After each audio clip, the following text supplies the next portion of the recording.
모두 말씀. 네, 모두 말씀 먼저 한번 부탁드리겠습니다. 네. 안녕하세요. 수고가 많으십니다. 저는 이번에 교육부 장관 후보자로 지명된 이진숙입니다. 막중한 책임감을 느끼면서 무거운 마음으로 이 자리에 섰습니다. 새 정부에서의 교육은 변화와 혁신을 기조로 한 미래 인재 양성을 제대로 하는 거라고 생각합니다. 또한 핸드폰 좀 내려주세요. 대통령께서 지방에 있는 저를 부르신 이유에 대해서 생각해 봤는데요. 그거는 교육을 통해서 국가 균형 발전을 좀 실현하시겠다라는 그런 뜻이 담겨 있는 게 아닐까 이렇게 생각도 해보았습니다. 아무튼 앞으로 교육 현장과 소통하고 또 국민의 목소리에 귀 기울이면서 제게 주어진 어떤 소임에 최선을 다하겠습니다. 감사합니다. 네, 부장님 질문 좀 드리겠습니다. 네. 먼저 지명 축하드립니다. 네. 그리고 또 방금도 이제 지역 균형 발전 말씀해 주셨는데 사실 네. 서울대 10개 만들기 추진위원장으로 좀 활동하셨습니다. 네. 근데 이제 해당 공약 관련해서 지방 사립대들 반발이 좀 큰 상황인데요. 예. 다른 대학들이 좀 지원해서 소외가 될 수 있다는 우려가 있는데 좀 네. 어떻게 불식시킬 계획이신지 설명 부탁드립니다. 네. 그런 오해들이 좀 있으신 것 같더라고요. 근데 서울대 10개 만들기는, 그러니까 거점 국립대학뿐만이 아니라, 국가 중심대학이라든지 지역에 있는 사립대학과 동반 성장을 하겠다는 그런 구조로 만들어지는 게 중요하다고 생각을 합니다. 뿐만 아니라 그 대학이나 지역이나 지자체, 그러니까 현장이죠. 현장과의 그런 어떤 의견을 수렴 또 그 소통을 하면서 좀 신중하게 방법론을 세우고 만들어가야 하는 정책이라고 생각합니다.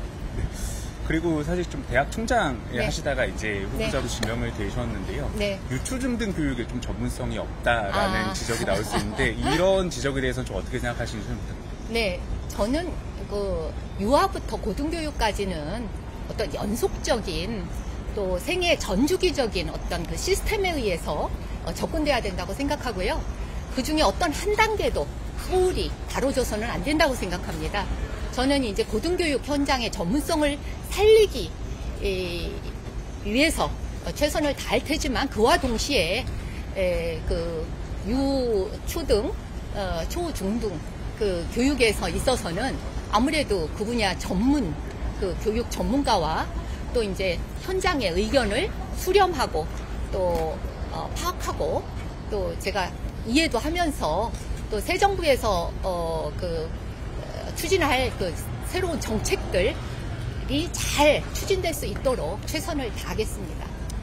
그리고 사실 작년부터 대학들이 좀 등록금 인상을 네. 많이 좀 하고 있는데요. 이런 인상 규제를 완화해달라는 목소리가 좀 많습니다. 이런 규제에 대해서는 좀 어떻게 하실 계획이신지 설명 부탁드립니다. 사실은 참 답답한 심정인데요. 저도 그 대학 총장일 때 대학의 재정 위기를 엄청나게 겪었습니다. 그런데 이제 학생들의 재정 상황을 보면 그런 그 등록금 인상의 그 인상 제한의 원칙을 존중해야 되는 입장이고 그 두 가지 이제 방향이 있습니다. 이런 것들을 심도 있게 고민해가면서 그런데 학교 재정이 워낙 어려우니까 그대로 방치할 수만은 없어서 어떤 방도는 찾아야 되는데 그게 등록금 인상일지 이런 다른 방법론은 없을지 등등을 좀 고민해야 된다고 생각합니다. 추후 고민해서 말씀드리도록 하겠습니다. 네, 그리고 사교육 시장이 네. 30조 원에 육박을 하면서 네. 시장 규모도 커지고 있고 거기에 들어가는 아이들의 연령도 낮아지고 있는데 네. 거기에 대한 대응 방안이나 방향이 좀 궁금합니다. 네, 참 그 사교육 문제는 쉽게 한두 방법론으로 해결할 수는 없습니다. 사실은. 그래서 뭐 제가 이 자리에서 사교육을 없애는 방법이 이거다라고 말씀을 드릴 수 없지만 아무래도 공교육을 좀 강화해서 조금 그 공교육의 어떤 신뢰도를 높이는 게 그게 사교육을 좀 낮추는데 방법론이 될 수 있을 것 같고요. 또 하나는 아무래도 이렇게 입시 경쟁을 좀 약화시키기 위한 그 전략이 바로 서울대 10개 만들기와 같은 방법론이거든요. 지역에 우수한 명문대를 두면 아무래도 지역 학생들이 뭐 막 그 사교육을 받아가면서 서울에 있는 대학으로 몰리려고 하는 이런 것들이 많이 완화될 거라고 기대를 하고 있습니다. 그럼 그러니까 뭐 두 가지 방법론만 말씀드렸지만 그 여러 이제 그 사교육을 완화할 수 있는 방법론들을 찾아가면서 고민할 계획으로 있습니다. 네.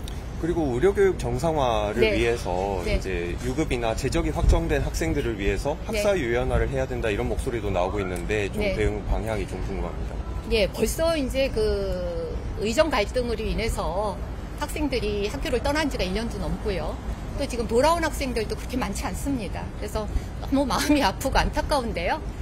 그런데 이런 문제는 이 자리에서 쉽게 제가 말씀드릴 수는 없을 것 같고 조금 그 상황을 정확하게 보고 여러분들의 의견을 들어가면서 조금 더 생각할 그 기회를 가져야 될 것 같습니다. 추후에 그 기회가 있으면 다시 말씀드리도록 하겠습니다.